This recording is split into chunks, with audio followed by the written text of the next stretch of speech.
গণ অধিকার পরিষদের কেন্দ্রীয় সভাপতি নুরুল হক নূর ভিপি এবং সেক্রেটারি জেনারেল রাশেদ খানের ওপরে এবং গণ অধিকার পরিষদের ওপরে নৃশংস হামলার তীব্র নিন্দা এবং প্রতিবাদ বাংলাদেশ জামাত ইসলামের পক্ষ থেকে ইতিমধ্যেই স্টেটমেন্টের মাধ্যমে জানানো হয়েছে।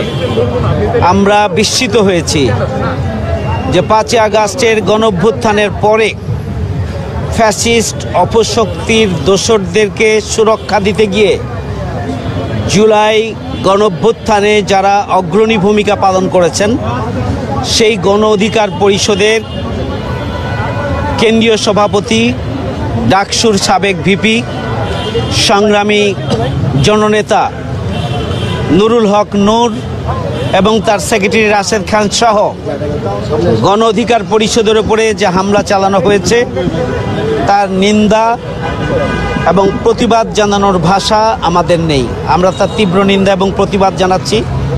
আমি হসপিটালে এসেছিলাম নুরুল হক নূর এবং রাশেদ খান সহ যারা আহত হয়েছে তাদেরকে দেখার জন্য। নুরুল হক নূর ইতিমধ্যেই ঢাকা মেডিকেল কলেজে গিয়েছেন। তার অবস্থা যতটুকু আমি শুনেছি যে তার অবস্থার বেটার ট্রিটমেন্ট প্রয়োজন বিধায় এখান থেকে ইসলামী ব্যাংক সেন্ট্রাল হসপিটাল থেকে ঢাকা মেডিকেল কলেজে তাকে নিয়ে যাওয়া হয়েছে। রাশেদ খানের সাথে আমার দেখা হয়েছে, আমরা সমবেদনা জানিয়েছি। আমি আপনাদের মাধ্যমে দেশবাসীর কাছে দোয়া চাই নুরুল হক নূর সংগ্রামী জননেতা, জুলাই আগস্ট গণঅভ্যুত্থানের লড়াকু সৈনিক সুস্থ হয়ে আবারও জনগণের মাঝে ফিরে আসুক, এই জন্য দেশবাসীর কাছে দোয়ার আহ্বান জানাচ্ছি। এবং আইন শৃঙ্খলা বাহিনীর ভূমিকা, আইন শৃঙ্খলা বাহিনী এই পরিস্থিতি নিয়ন্ত্রণে ধৈর্যের সাথে যেভাবে ভূমিকা পালন করা দরকার ছিল সেটি না করে ফ্যাসিস্ট অপশক্তির দোসরদেরকে সুরক্ষা দিতে গিয়ে নুরুল হক নূর এবং গণ অধিকার পরিষদের ওপরে নৃশংস হামলা করেছে। আমার মনে হয় এখানে আইন শৃঙ্খলা বাহিনী তারা নিরপেক্ষ ভূমিকা পালন করতে পারেনি।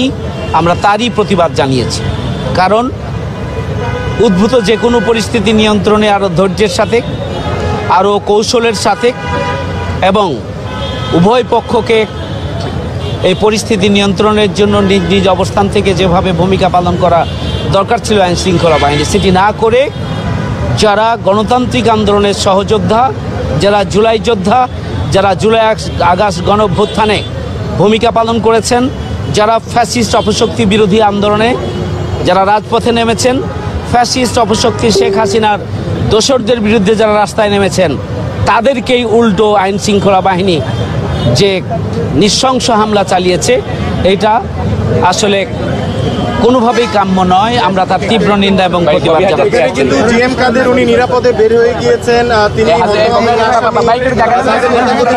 অবস্থায় আছেন, এমন পরিস্থিতিটা আপনারা কিভাবে পর্যবেক্ষণ করছেন? জাতীয় পার্টির নিষিদ্ধের জন্য আপনাদের কোনো কার্যক্রম বা কর্মসূচি সামনে আসবে কিনা? যখন জেলে তখন জাতীয় পার্টির জিএম কাদের সঙ্গী ছিলেন, উনি সমাবেশ করতেছেন, জামাতের অবস্থান করলেন। জামাতের অবস্থান পরিষ্কার যে জামাত ফ্যাসিস্ট শেখ হাসিনা, তার দোসর এবং তার সহযোগী যারা সবার বিচার চায় এবং সবার বিরুদ্ধেই অন্তর্বর্তীকালীন সরকার আইন শৃঙ্খলা বাহিনী পদক্ষেপ গ্রহণ করবে। আমরা সেটি চাই, এটা আমরা বারবার বলে আসছি, নতুন কথা নয়। পরিষদের দাবি আছে যে একত্রতা প্রকাশ করছেন কিনা? আমরা সব সময় ফ্যাসিস্ট অপশক্তির দোসরদের বিরুদ্ধে আমাদের অবস্থান সুস্পষ্ট। আমাদের কেন্দ্রীয় সংগঠনের পক্ষ থেকে আজকে স্টেটমেন্ট যাচ্ছে। আগামী দিনে আমরা আমাদের সংগ্রামের সহযাত্রী হিসাবে যারা আজকে রাজপথে মার খেয়েছে তাদের সাথে আমরা একসাথে আন্দোলন সংগ্রাম করেছি। আমি মনে করি যে আমরা যারা গণতান্ত্রিক আন্দোলনে অবদান রেখেছি, আগামী দিনে ফ্যাসিস্ট এবং তার দোসর মুক্ত বাংলাদেশ প্রতিষ্ঠার জন্য আমরা সবাই মিলে আমরা ভূমিকা পালন করব ইনশাআল্লাহ। আমরা আছি নুরুল হক নূরের গণ অধিকার পরিষদের আন্দোলন সংগ্রামে, আমরা আছি, আমরা ব্যথিত। আমরা আগামী দিনের কর্মসূচিতেও আমরা থাকবো ইনশাআল্লাহ। আপনারা ভালো থাকবেন। আসসালামু আলাইকুম।